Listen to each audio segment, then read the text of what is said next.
Assalamualaikum warahmatullahi wabarakatuh. Selamat pagi kepada Bu Erga dan teman-teman sekalian. Di sini saya Adina Maranatha Siburian akan mempresentasikan hasil diskusi dari kelompok kami, yaitu tablet sublingual. Sebelumnya, izinkan saya terlebih dahulu memperkenalkan anggota-anggota dari kelompok 5, yaitu yang pertama ada saya sendiri, Adinda Maranatha Siburian, lalu ada Hilal Hanifia, Puja Relly Nuria, Rama Prahara Wardani, Rishad Afnan Bishir, Rizky Kurnia Sandi, Cindy Monika, Tri Ayunisa, Toti Putra Bagaskara, dan Wida Alivia Rahmatika. Berikut adalah 6 poin utama yang akan dijelaskan pada presentasi kali ini mengenai tablet sublingual. Yang pertama, definisi dan tujuannya. Kedua, keuntungan dan keterbatasannya. Ketiga, ada formula. Keempat, teknologi pembuatannya. Kemudian yang kelima, evaluasi dari tablet sublingual. Lalu yang terakhir adalah contoh sediaan di pasaran.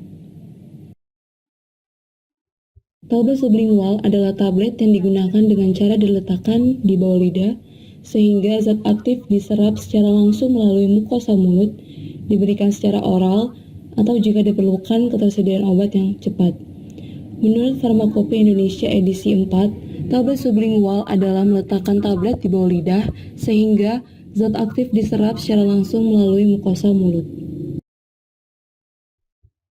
Pembuatan tablet sublingual ini bertujuan untuk menghasilkan efek obat secara sistemik, menghindari efek metabolisme awal dari hati atau first pass metabolism yang dapat merusak beberapa jenis zat aktif seperti hormon, kemudian untuk mempercepat absorpsi obat ke pembuluh darah, untuk menghasilkan efek obat yang lebih cepat, dan menghindari kerusakan obat di saluran pencernaan. Berikut adalah beberapa keuntungan dan juga keterbatasan tablet sublingual. Keuntungan tablet sublingual yang pertama yaitu cocok untuk jenis obat yang dapat dirusak oleh cairan lambung atau sedikit sekali diserap oleh saluran pencernaan, kemudian bebas first pass metabolism atau menghindari obat dari efek lintas pertama oleh hati sehingga bioavailabilitasnya meningkat, lalu dapat menghindari rasa mual akibat menelan obat. Lalu, akses penghantarnya mudah, penghantaran obat relatif mudah diakhiri jika diperlukan. Kemudian, proses absorpsinya cepat karena langsung diabsorpsi melalui mukosa mulut, sehingga diharapkan dapat memberikan efek yang cepat juga. Lalu, dapat memberikan disintegrasi atau waktu hancur yang cepat, yaitu kurang dari 15 menit. Untuk keterbatasan tablet sublingual yang pertama adalah hanya sebagian obat yang dapat dibuat menjadi tablet sublingual karena obat yang dapat diabsorpsi melalui mukosa mulut jumlahnya sangat sedikit. Yang kedua, untuk obat yang mengandung nitrogliserin, pengemasan dan penyimpanan obat memerlukan cara khusus karena bahan ini mudah menguap. Berikut adalah formula tablet sublingual pada tablet cetak dan juga tablet kempa. Pada formula tablet cetak, kodein fosfat sebanyak 30 mg, serbukodein fosfat sebanyak 30 mg, laktosa sebanyak 17,5 mg, serbuk sukrosa sebanyak 1,5 mg, dan alkohol air secukupnya. Kemudian pada formula tablet kempa, tablet nitrogliserin sebanyak 0,3 mg, nitrogliserin 10% sebanyak 3 mg, manitol sebanyak 29 mg, perasa secukupnya, dan pewarna secukupnya.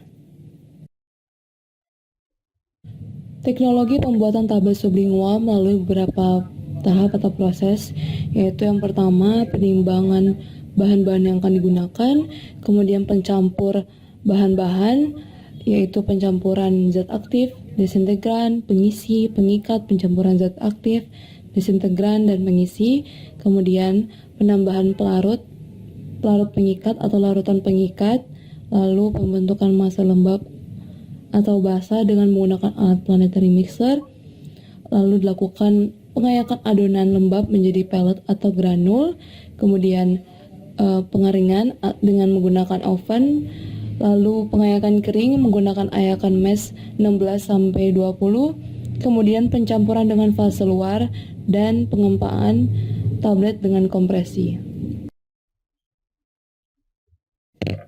5 jenis uji yang akan dievaluasikan pada tablet sublingual, yaitu yang pertama uji keseragaman bobot.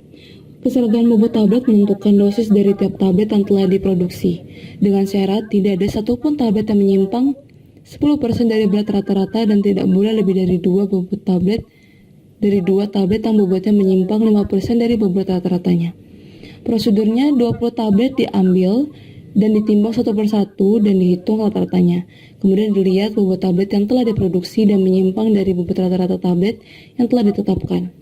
Lalu yang kedua, uji kekerasan. Kekerasan tablet menyatakan suatu batasan yang dipakai untuk mengetahui ketahanan tablet dalam melawan tekanan mekanis seperti goncangan dan atau terjadinya kerusakan selama pengemasan, pengangkutan, dan pendistribusian kepada konsumen. Dengan syarat kekerasan tablet yang dibutuhkan adalah 4-8 kP. Prosedurnya, tablet ditempatkan secara horizontal pada penguji kekerasan, lalu salah satu bagian dari mesin ini akan bergerak maju untuk menghancurkan tablet dan alat akan membaca ukuran kekerasan tablet yang dihancurkan itu. Kemudian hasilnya dihitung rata-ratanya. Lalu yang ketiga, yaitu uji kerapuhan. Kerapuhan merupakan massa seluruh partikel yang dilepaskan dari tablet sebagai akibat adanya penguji mekanis. Syarat kerapuhan yang baik adalah kurang dari 1%. Prosedurnya, 20 tablet diambil, kemudian ditimbang seluruh tablet secara bersamaan dan dicatat sebagai bobot awal. Seluruh tablet dimasukkan ke dalam drum plexiglas dan menghidupkan tombol dengan kecepatan putar 29 putaran per menit. Tablet dibersihkan dari debu, kemudian ditimbang kembali, dilakukan perhitungan selisih dari penimbangan awal dengan penimbangan akhir dan dikalikan 100%, maka akan diperoleh nilai persen kerapuhannya. Lalu yang keempat adalah uji waktu hancur tablet. Waktu hancur adalah waktu yang dibutuhkan untuk hancurnya tablet dalam medium yang sesuai sehingga tidak ada bagian tablet yang tersisa di atas kaca penguji. Batas waktu hancur yang diperbolehkan pada tablet sublingual yaitu 2 menit. Prosedurnya, 6 tablet ditempatkan di setiap tabung dan dimasukkan ke dalam gelas beker 1 liter air suling. Kemudian tablet dikondisikan seperti tablet berada di bawah permukaan cairan pada gerakan ke atas dan turun, tidak lebih dekat dari 2,5 cm dari bagian bawah gelas kimia. Jika ada salah satu tablet yang tidak memenuhi kriteria, maka pengujian akan dilakukan ulang dengan menggunakan 6 tablet berikutnya hingga 3 kali berturut-turut. Lalu yang terakhir itu adalah uji waktu pembasahan. Waktu pembasahan adalah waktu yang dibutuhkan tablet untuk berubah warna menjadi lebih pekat dari sebelumnya. Uji ini berguna sebagai kontrol kualitas dan mendukung evaluasi tablet sublingual. Uji ini menggunakan sedikit air yang mewakili kuantitas air yang tersedia di bawah lidah. Air yang digunakan dapat diganti dengan saliva buatan. Prosedurnya, 2 kertas saring yang memiliki diameter 10 cm diletakkan di dalam cawan Petri yang telah terisi 0,2% berat per volume larutan saliva buatan, dan larutan saliva buatan dengan pH 6,8 dibuat dengan pencampuran NaCl 0,126 gram, KCl 0,964 gram, KSCN 0,189 gram, KH2PO4 0,655 gram, urea hari 0,2 gram dalam 1 liter Aquades, sehingga 3 buah tablet dengan hati-hati dan ditempatkan pada permukaan kertas saring. Berikut contoh sediaan di pasaran. Yang pertama ada nitrogliserin, kemudian ada ergotamin tartrat, lalu ada isosorbit dinitrat, kemudian ada fasorbit, dan yang terakhir ada isoproterenol HCl. Sekian presentasi dari kelompok kami, kurang lebihnya mohon dimaafkan. Selamat pagi, wassalamualaikum warahmatullahi wabarakatuh.